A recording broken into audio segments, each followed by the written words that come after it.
যে আল্লাহ পিঁপড়ার চলার শব্দও শোনেন, তিনি আমাদের অন্তরের কষ্টও জানেন।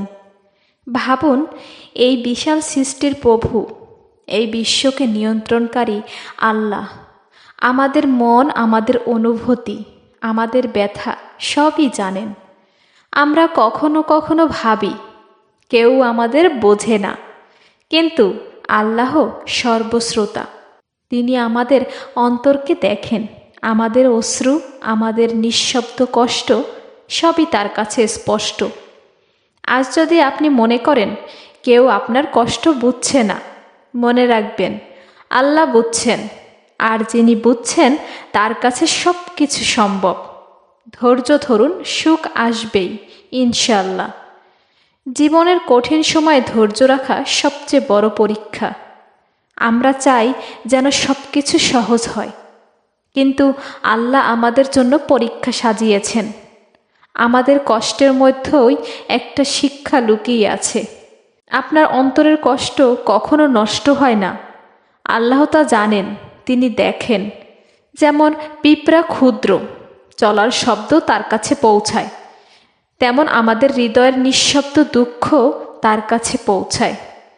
প্রতিটি কষ্ট আমাদের ধৈর্য বাড়ায়, প্রতিটি কষ্ট আমাদের মনকে আল্লাহর দিকে ফিরে আসতে শেখায়। যখন আমরা ধৈর্য রাখি, তখন আল্লাহর রহমত ধীরে ধীরে আমাদের জীবনে প্রবাহিত হয়।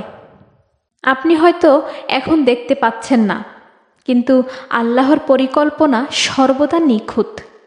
সেই পরিকল্পনার অংশ হিসেবে আমাদের কষ্ট প্রয়োজন।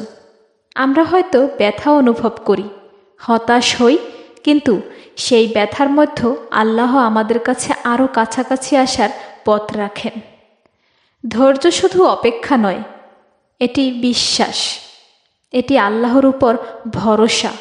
যখন আমরা ধৈর্য ধরি, তখন আল্লাহ আমাদেরকে শক্তি দেন, আমাদের অন্তরের শান্তি বৃদ্ধি করেন।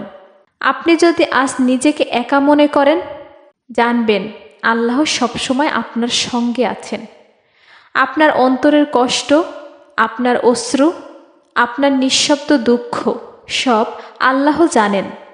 আমরা প্রায় চাই যেন কষ্ট দ্রুত শেষ হয়, কিন্তু আল্লাহ আমাদের ধৈর্য পরীক্ষা করেন। তিনি আমাদের শেখান, ধৈর্য ধরলে আনন্দ আসে।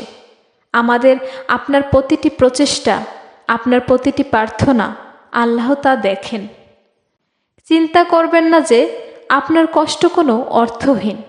আল্লাহ তা জেনে আমাদের জন্য সুন্দর কিছু পরিকল্পনা করেছেন। যেমন পিঁপড়ার ক্ষুদ্র চলার শব্দ তার কাছে পৌঁছায়, তেমন আপনার অন্তরের নিঃশব্দ আহ্বানও পৌঁছায়। ধৈর্য ধরুন, নিজের বিশ্বাসকে শক্ত রাখুন। আল্লাহর রহমত ধীরে ধীরে আপনার জীবনে প্রবাহিত হবে। আপনি একা নন, সুখ আসবেই ইনশাল্লাহ। আজ যদি মনে হয় সমস্ত পথ বন্ধ, মনে রাখবেন আল্লাহ সর্বদা পথ দেখান। প্রতিটা কষ্ট, প্রতিটা ব্যথা, প্রতিটি ধৈর্যের মুহূর্ত আমাদের জন্য প্রস্তুতি। যে আল্লাহ পিঁপড়ার চলার শব্দও শোনেন, তিনি আমাদের অন্তরের কষ্টও দেখেন। আমাদের প্রার্থনা, আমাদের অশ্রু, আমাদের ব্যথা সবই তার কাছে পৌঁছায়। তাই ধৈর্য ধরুন, নিজের বিশ্বাসকে শক্ত রাখুন, আল্লাহর উপর ভরসা রাখুন।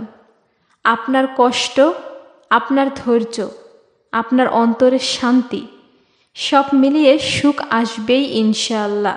আজকের এই মনোলগের মাধ্যমে মনে রাখুন, আপনি কখনো একা নন। আল্লাহ সর্বদা আপনার সঙ্গে আছেন। শুধু ধৈর্য ধরুন এবং অপেক্ষা করুন।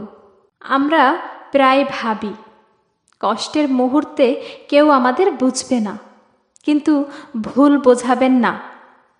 যে আল্লাহ পিঁপড়ার চলার শব্দ শুনতে পারেন, তিনি আমাদের অন্তরের নিঃশব্দ আহ্বানও শুনতে পারেন।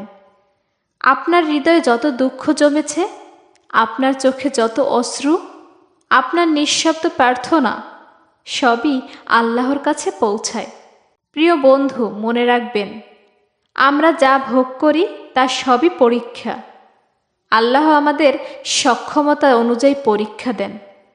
কখনো কখনো এই পরীক্ষা কঠিন মনে হয়, কিন্তু এর মধ্যেই আছে রহমত, শান্তি এবং শিক্ষার আলো। ধৈর্যের শুধু অপেক্ষা নয়, এটি আল্লাহর উপর পূর্ণ বিশ্বাস, নিজের সীমারেখায় বোঝাপড়া। আপনার কষ্টের মধ্যে যে ধৈর্য আপনি দেখাচ্ছেন তা আল্লাহর কাছে সবচেয়ে মূল্যবান। যেমন পিঁপড়া ক্ষুদ্র খাদ্যর জন্য দীর্ঘ পথ অতিক্রম করে, তেমনি আমাদের অন্তরের কষ্ট ধীরে ধীরে আল্লাহর নিকটে পৌঁছে। আপনি যদি এমন মনে করেন আপনার ধৈর্য সীমাহীন, তবে জানুন আল্লাহ আপনার অন্তরের স্থিতি দেখেন এবং আরও শক্তি দেন। আপনার প্রতিটি দুঃখ, প্রতিটি আকাঙ্ক্ষা, প্রতিটি আশা সব আল্লাহ জানেন। আজ যদি মনে হয় আপনার কষ্ট অদৃশ্য, তাহলে মনে রাখবেন আল্লাহ সর্বদা তার বান্দাদের সঙ্গে আছেন। তিনি আপনার মনকে জানেন, আপনার অন্তরের নিঃশব্দ আহ্বান শুনেন। আপনি হয়তো কাউকে বলার মতো পাবেন না, কিন্তু আল্লাহ আপনার কথা শুনছেন। প্রতিটি কান্না, প্রতিটি নিঃশ্বাস, প্রতিটি ভেঙে পড়ার মুহূর্ত সবই তার কাছে পরিচিত। আমরা যখন ধৈর্য ধরে থাকি, আল্লাহ আমাদেরকে শক্তি দেন। এই শক্তি আমাদের ভিতরের শান্তি এনে দেয়। আমরা যখন আমাদের কষ্টকে আল্লাহর হাতে অর্পণ করি, তখন প্রতিটি সুখ একটি শিক্ষায় পরিণত হয়। সুখ কখনো অপ্রত্যাশিতভাবে আসে না, এটি আসে ধৈর্যের সঙ্গে, বিশ্বাসের সঙ্গে। আপনার কষ্ট, আপনার চেষ্টার মূল্য আল্লাহর কাছে অমূল্য। যে আল্লাহ পিঁপড়ার চলার শব্দ শুনেন, তিনি আমাদের ছোট ছোট দুঃখও দেখেন। তাই আমাদের উচিত ধৈর্য ধরে থাকা এবং বিশ্বাস রাখা। যদি আমরা আমাদের কষ্টকে বোঝার চেষ্টা করি, যদি আমরা আল্লাহর নিকটে ধৈর্য সহকারে বসে থাকি, তাহলে শান্তি এবং আনন্দ আমাদের জীবনে আসবেই। আমাদের প্রতিটি চ্যালেঞ্জ, প্রতিটি কষ্ট, প্রতিটি ধৈর্যের মুহূর্ত সবই আমাদের জন্য শিক্ষা এবং আনন্দের পথ তৈরি করে। আপনার কষ্টের মুহূর্তে মনে রাখবেন আপনি একা নন। আল্লাহ সর্বদা আপনার সঙ্গে আছেন। তিনি জানেন আপনার অন্তরের নিঃশব্দ আহ্বান। তিনি জানেন আপনার হৃদয়ের ব্যথা। আপনার প্রতিটি ধৈর্য, প্রতিটি চেষ্টা, প্রতিটি প্রার্থনা সবই আল্লাহর কাছে পৌঁছায়। মনে রাখবেন, যে আল্লাহ পিঁপড়ার চলার শব্দ শুনেন, তিনি আপনার অন্তরের কষ্টও জানেন। ধৈর্য ধরুন, নিজের বিশ্বাসকে শক্ত রাখুন। আপনি কখনো একা নন, আল্লাহ সর্বদা আপনার সঙ্গে আছেন। শুধু ধৈর্য ধরুন এবং অপেক্ষা করুন, ইনশাআল্লাহ সুখ আসবেই।